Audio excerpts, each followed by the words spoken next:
مجھے سے کیوں اتنی میں تو قرآن کا داعی ہوں، رسول اللہ کا وارث صحابہ کا سپاہی ہوں، مجھے ہے کفر سے نفرت میں تو حق۔ الحمد للہ رب العالمین والصلاة والسلام على سید الانبیاء والمرسلین وعلى آلہ وصحبہ اجمعین ومن تبعهم بإحسان إلى يوم الدین، اما بعد فاعوذ باللہ من الشیطان الرجیم، بسم اللہ الرحمن الرحیم۔ وعسى أن تكرهوا شيئا وهو خير لكم وعسى أن تحبوا شيئا وهو شر لكم والله يعلم وأنتم لا تعلمون۔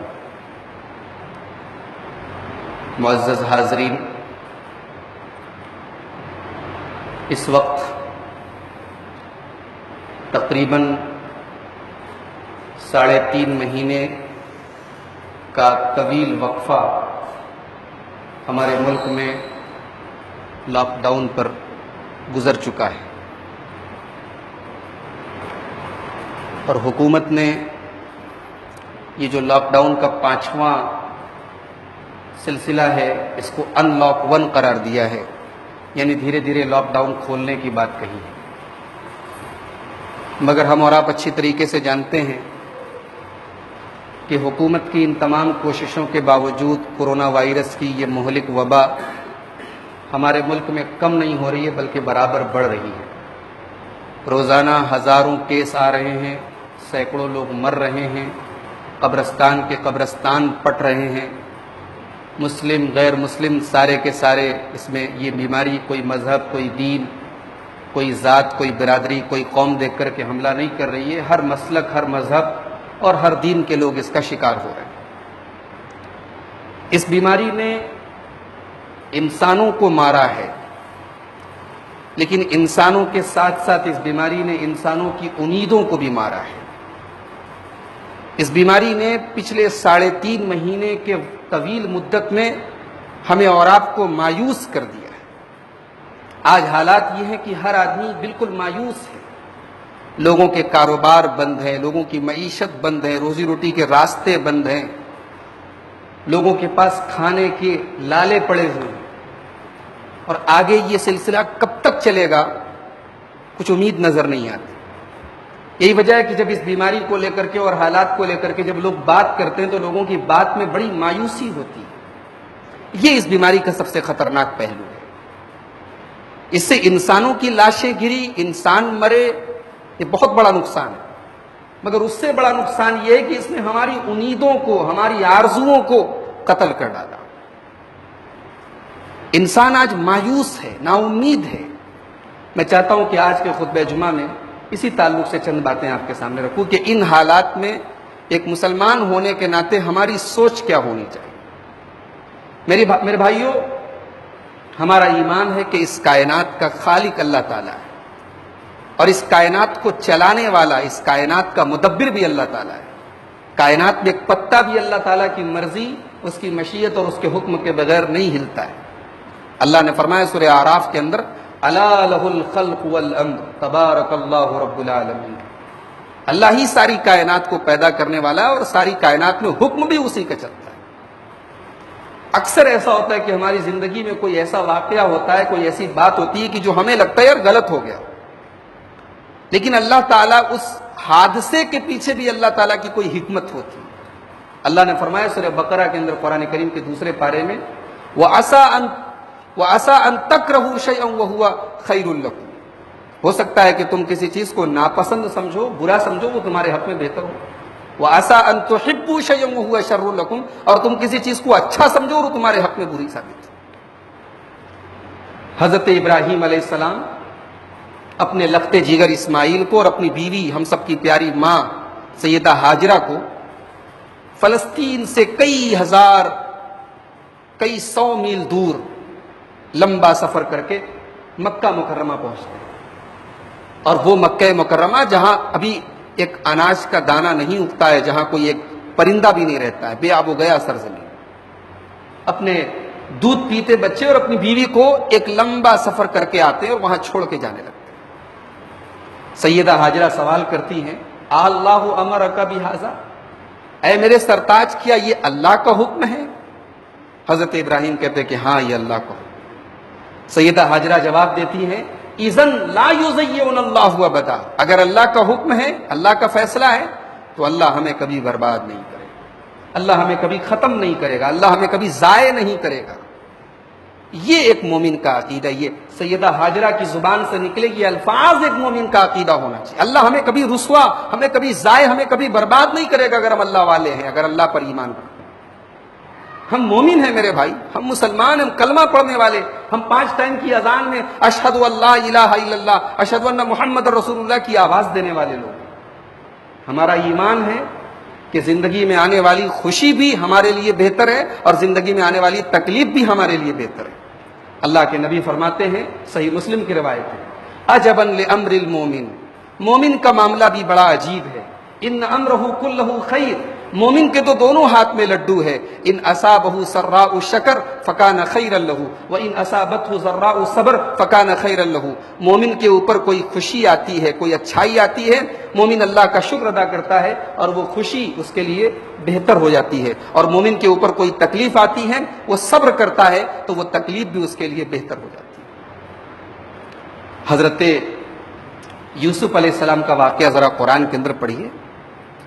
بھائیوں نے حسد کیا، لے جا کے کنویں میں ڈال دیا، کنویں سے نکلے مصر کے بازار میں پہنچے، ایک آدمی نے خرید لیا، اور جس نے خریدا بہت بڑا آدمی تھا مصر کا۔ پھر اسی گھر میں حضرت یوسف علیہ السلام، تھوڑی ان کی عمر بڑی، جوان ہوئے، پھر اسی گھر میں ایک عورت نے ان کے ساتھ غلط کام کرنے کا ارادہ کیا، یعنی عورت کا فتنہ حضرت یوسف کے پیچھے پڑا، پھر جیل میں گئے، کیسی کیسی پریشانیاں جھیلی، اور پھر ایک دن ان کی زندگی میں ایسا آیا کہ بادشاہ وقت کہتا ہے، ایتونی بہی استخلصہ لنفسی، بلاؤ یوسف کو، کون ہے یوسف، اسے ہم اپنا خاص آدمی بنا لیں گے، اور مصر کا وزیر خزانہ بنا دیا حضرت یوسف علیہ السلام۔ جس بچے کو اس کے بھائیوں نے جا کے کنویں میں جا کے ڈال دیا، آج وہ مصر کے ایک بڑے عہدے پر مصر کا وزیر خزانہ بن کے۔ یہ اللہ تعالیٰ کی قدرت ہے میرے بھائی، کائنات ہماری تدبیر سے نہیں، اللہ کی تدبیر سے چل رہی ہے، اللہ کے سسٹم سے چل رہی ہے۔ حضرت موسیٰ علیہ السلام کو دیکھو، حضرت موسیٰ کب پیدا ہوئے؟ ایسے ٹائم پیدا ہوئے جب فرعون کی طرف سے آرڈر تھا کہ اگر کسی کے گھر میں لڑکا پیدا ہو مار ڈالو، ختم کر دو، کیونکہ اس کے دور میں کسی جادوگر نے، کسی کاہن نے بھوشیوانی کی تھی کہ تمہاری حکومت میں بنی اسرائیل میں ایک بچہ پیدا ہوگا جو تمہاری حکومت ختم کرے گا۔ سارے بنی اسرائیل کے سارے بچوں کو مروا دیتا تھا وہ، لڑکی ہے تو بچ جائے گی، لڑکا ہے تو مر جائے گا۔ اللہ نے حضرت موسیٰ کی ماں کو حکم دیا، فَأَوْحَيْنَا إِلَىٰ أُمِّ مُوسَىٰ أَنْ أَرْضِعِيهِ، ہم نے موسیٰ کی ماں کو حکم دیا کہ اے موسیٰ کی ماں اپنے بچے کو دودھ پلاؤ، وَأَلْقِيهِ فِي الْيَمِّ، اور پانی میں ڈال دو۔ ایک ماں سے کہا جا رہا ہے کہ اپنے بچے کو پانی میں ڈال دو۔ سوچو ایک ماں کا کلیجہ برداشت کرے گا؟ بھئی بچے کو پانی میں ڈال دو، پتہ نہیں ڈوب جائے، مر جائے، ختم ہو جائے۔ اللہ نے کہا پانی میں ڈال دو، اِنَّا رَادُّوهُ إِلَيْكِ، ہمارا وعدہ ہے تیرا بچہ ہم تجھے لوٹائیں گے، وَجَاعِلُوهُ مِنَ الْمُرْسَلِينَ، اور اے موسیٰ کی ماں ہم تجھے رسول کی ماں بنائیں گے، تیرے بچے کو رسول بنائیں گے۔ اور وہی بچہ جب حضرت موسیٰ کی ماں نے اللہ کے حکم سے پانی میں ڈالا، وہ تیرتا تیرتا فرعون کے دربار میں، فرعون کے محل کے پاس پہنچا، اور فرعون کی بیوی نے اس کو منگوایا، اور اس کے بعد پورا واقعہ قرآن میں آپ کو معلوم ہے کہ کس طریقے سے خود حضرت موسیٰ کی پرورش فرعون کے پیسے سے ہوئی۔ فرعون پیسہ دے کر کے حضرت موسیٰ کی ماں کو، ان کو دودھ پلانے کا اور ان کی پرورش کا پیسہ دے کر کے حضرت موسیٰ پلے بڑھے۔ یہ اللہ کی قدرت ہے میرے بھائی، یہ اللہ کی قدرت ہے۔ اور آگے بڑھیے، ہمارے پیارے نبی جناب محمد رسول اللہ صلی اللہ علیہ وسلم کی زندگی میں کیسے کیسے دور آئے۔ آپ کے اوپر نماز کی حالت میں اونٹنی کی بچہ دانی لا کے ڈالی گئی، آپ کا سجدہ کرنا محال کیا گیا، آپ کے اوپر طائف میں پتھر برسائے گئے، آپ کو مکہ سے نکلنے پر مجبور کیا گیا، اور حالات یہ ہو گئے کہ مکہ سے جب آپ نکل رہے تھے آپ کو 3 دن تک کے غار میں، پہاڑ کے غار میں جا کر کے پناہ لینی پڑی۔ یہ حالات آئے کہ نہیں ہے ہمارے میں؟ ایک ہی سال آپ کے چچا ابو طالب کا اور آپ کی بیوی حضرت خدیجہ کا، ایک سال میں 2 بڑے بڑے صدمے آپ کو ملے۔ یہ ساری مصیبتیں آئیں، تکلیفیں آئیں، آزمائشیں آئیں۔ لیکن اللہ کے نبی گھبرائے نہیں، اپنے مشن سے پیچھے نہیں ہٹے، اور پھر اللہ تعالیٰ نے اسی مکہ کے اندر جہاں سے آپ کو نکلنا پڑا تھا، 8 سال کے بعد سن 8 ہجری میں فتح مکہ کے موقع پر پوری شان و شوکت کے ساتھ اسی مکہ میں آپ داخل ہوئے۔ یہ اللہ کی قدرت ہے، یہ اللہ کی تدبیر ہے جس پر ہمارا ایمان ہونا چاہیے میرے بھائی۔ صلح حدیبیہ کا موقع یاد کیجیے، اللہ کے نبی صلی اللہ علیہ وسلم مشرکین مکہ سے ایک ایگریمنٹ کر رہے ہیں، صلح کر رہے ہیں، اور صلح کیا ہے؟ ایسی صلح ہے کہ مسلمان غصے میں ہے کہ یہ تو بڑی ذلت والی صلح ہو رہی ہے، بہت اپنے آپ کو ہم ڈاؤن کر رہے ہیں۔ حضرت عمر فاروق جیسا جلیل القدر صحابی اور غصے والا صحابی، حضرت عمر کھڑے ہو گئے، کہنے لگے لما نعطی الدنیۃ فی دیننا، اللہ کے نبی ہمارے دین کا مسئلہ ہے، ہم کیوں جھکے، ہم کیوں ڈاؤن ہو؟ اب ہمارا دین تو اونچا رہنے والا ہے، ہم اونچے رہنے والے دین کے ماننے والے، ہم اپنے دین کو ڈاؤن کیوں کریں؟ اللہ کے نبی نے کہا کہ اے عمر، یہی اللہ کا حکم ہے۔ اور بعد میں جب اللہ کے نبی نے صحابہ کو حکم دیا کہ اپنے اپنے بال کٹوا لو، بال کٹوانے کے لیے کسی طریقے سے تیار نہیں ہو رہے تھے، تو حضرت ام سلمہ رضی اللہ تعالیٰ نے اللہ کے نبی کو مشورہ دیا کہ اللہ کے نبی آپ اپنے بال کٹوا لیں، صحابہ اپنے بال کٹوا لیں۔ اللہ کے نبی نے اپنے بال مڑوائے، اور اس کے بعد صحابہ استرا لے کر ایک دوسرے کا بال مڑنے لگے۔ حدیث کے الفاظ ہے، صحابہ اتنے غصے میں تھے کہ کاٹ تو بال رہے تھے، مونٹ تو بال رہے تھے، لیکن ایسا لگ رہا تھا ایک دوسرے کی گردنیں کاٹ دیں گے، اتنے غصے میں تھے، اتنے جذبات میں تھے۔ مگر اسی موقع پر قرآن کی آیت نازل ہوئی، اِنَّا فَتَحْنَا لَكَ فَتْحًا مُبِينًا، اے نبی ہم نے آپ کو یہ جو صلح ہوئی ہے، اس صلح کے ذریعے ہم نے آپ کو فتح مبین دیا ہے، ہم نے آپ کو ایسی کھلی ہوئی فتح دی ہے جس کا کوئی مقابلہ نہیں۔ اور اللہ کی قدرت دیکھیے، اس صلح کے بعد 2 سالوں کے اندر اتنی بڑی تعداد میں لوگ مسلمان ہوئے کہ قرآن کی آیت نازل ہوئی، اذا جاء نصر اللہ والفتح ورأیت الناس يدخلون فی دین اللہ افواجا، لوگ اللہ کے دین میں فوج در فوج داخل ہوئے۔ تو یہ سارے واقعات ہیں میرے بھائی، یہ سارے واقعات، اور یہ بتاتے ہیں کہ کائنات اللہ کی تدبیر سے چلتی ہے، اللہ کی تقدیر سے چلتی ہے، ہماری کوششوں سے نہیں چلتی ہے۔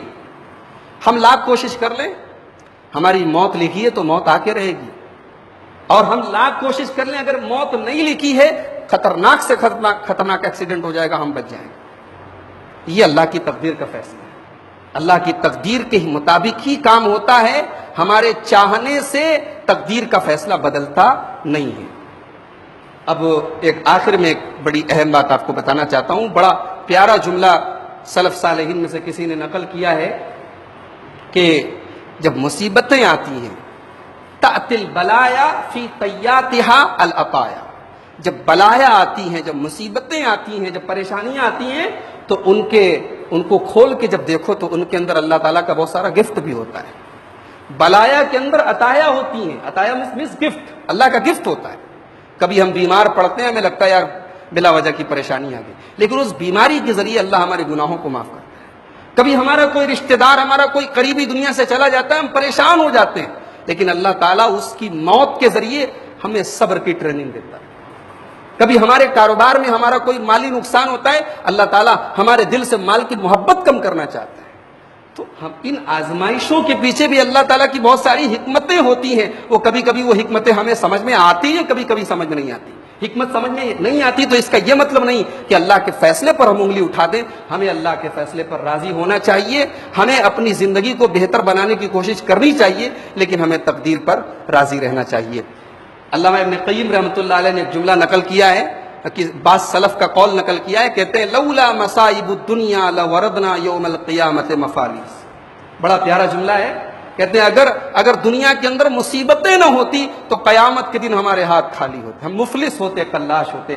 شاید یہ مصیبتیں ہی قیامت کے دن ہمارے نیکیوں کے کچھ اضافہ اور ہمارے گناہوں کی کچھ معافی کا سبب بن جائیں، ورنہ ہم قیامت کے دن مفلس اور کلاش ہوتے۔ تو میرے بھائیوں، اللہ کی تدبیر پر بھروسہ رکھیں۔ یہ وائرس یقیناً بہت مہلک ہے، اس نے بہت نقصان پہنچایا ہمارے کاروبار کو، ہمیں جانی نقصان پہنچایا، ہمارے سماج کو نقصان پہنچایا، لیکن انشاءاللہ یہ جلد دور ہوگا اور پھر سے رونق لوٹے گی معاشرے کی، پھر سے رونق لوٹے گی عبادت خانوں کی، پھر سے رونق لوٹے گی مسجدوں کی، پھر سے رونق لوٹے گی کاروبار کی، اور پھر سے انشاءاللہ ہم صحیح و سالم زندگی گزاریں گے، مگر ہم اللہ کی طرف رجوع کریں، اس سے دعا کا سلسلہ برابر جاری و ساری رکھیں، اس سے اس مصیبت سے پناہ ہم مانگتے رہیں۔ اللہ کے نبی نے جو دعائیں سکھائی ہیں، صبح شام وہ دعائیں پڑھیں، بسم اللہ الذی لا یضر مع اسمہ شیء فی الارض ولا فی السماء۔ آپ گھر سے نکلتے ہیں ماسک لگا کے نکلتے ہیں، آپ سینیٹائزر یوز کرتے ہیں، اب ساری دنیا بھر کی احتیاط کرتے ہیں، مگر ایک احتیاط یہ بھی کر لیں آپ، نبی نے دعا سکھائی ہے، اس دعا کو پڑھ لو کوئی تکلیف نہیں پہنچے گی۔ بسم اللہ الذی لا یضر مع اسمہ شیء فی الارض ولا فی السماء، اللہم عافنی فی بدنی، اللہم عافنی فی سمعی، اللہم عافنی فی بصری، اللہم انی اعوذ بک من البرص والجنون والجذام ومن سیء الاسقام۔